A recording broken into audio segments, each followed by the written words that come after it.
বালুরঘাটে মরা পোড়ার খাড়ি নিয়েও দুর্নীতি। আরটিআই এর তথ্য সামনে এনে বালুরঘাট পুরসভার বিরুদ্ধে এমনই মারাত্মক দুর্নীতির অভিযোগ তুলে সরব হলো আরএসপি। একই অভিযোগে সরব বিজেপিও। তাদের অভিযোগ 500 মানুষকে পোড়াবার জন্য প্রায় 20 লক্ষ টাকার খরচা দেখিয়েছে তৃণমূল পরিচালিত পুর বোর্ড।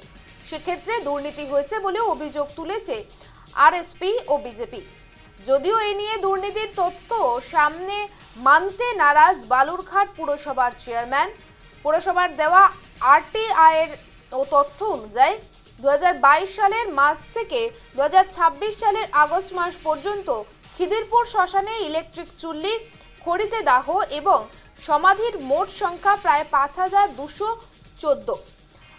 আরএসপির দাবি যে আনুমানিক প্রায় 500 জন মানুষকে খড়িতে দাহ করা হয়েছে। ইলেকট্রিক চুল্লি বিকল হলে পুরসভার তরফে জনসাধারণকে দেওয়া বিনামূল্যে খড়ি নিয়েই দুর্নীতির অভিযোগ সামনে আনা হয়েছে। আর তাদের আরো অভিযোগ যে ইচ্ছাকৃতভাবে চুল্লি বিকল করেই এই দুর্নীতি করা হয়েছে।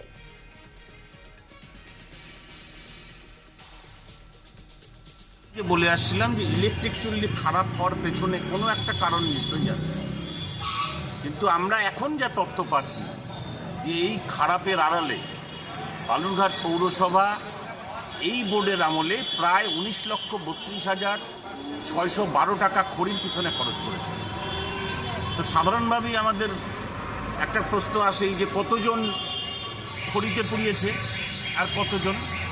তাতে দেখা যাচ্ছে যে আমরা যা তথ্য পেলাম তাতে 450-500-র বেশি লোক খড়িতে পড়েনি, যার মধ্যে অনেকেই আবার খড়ির টাকা নিজেরাই দিয়েছে।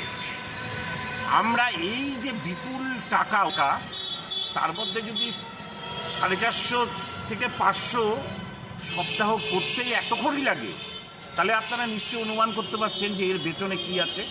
এরা চুরিটা এমন জায়গায় নিয়ে গেছে, শেষে একটা মরা মানুষের খড়ির থেকেও পর্যন্ত চুরি করতে ছাড়লো না। এটাই আমাদের কাছে অবাক কাণ্ড।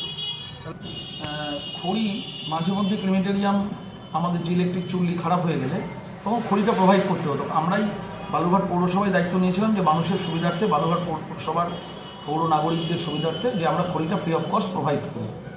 এবার কত টাকার কেনা হয়েছে, কি কেনা হয়েছে, ডিটেলটা আমার কাছে নেই বর্তমানে।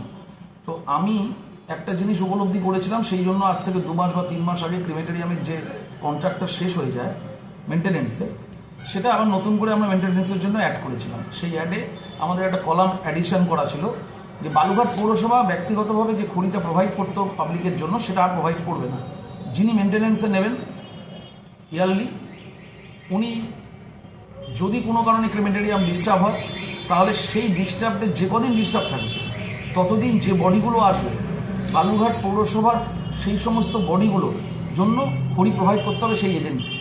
আমরা তার জন্য কিচ্ছু দেবো না, ওই এজেন্সিকে প্রোভাইড করতে হবে। না, দুর্নীতি আমি বলবো না। দেখুন কত টাকার খড়ি লেগেছে, কতগুলো বডি পুড়েছে, এগুলো আমাদেরকে আগে অ্যানালাইসিস করতে হবে, তারপরে বোঝা যাবে এর মধ্যে দুর্নীতি আছে না নেই। মানুষ বলছে, মানুষের কথা মানুষ বলেছে, আমরা শুনেছি। নিয়ে তথ্যগুলো সংগ্রহ করে আপনাদের সঙ্গে আবার নেক্সটে কথা বলবো। অসুবিধার কোনো বিষয় নেই, আমরা জানাবো কি আছে।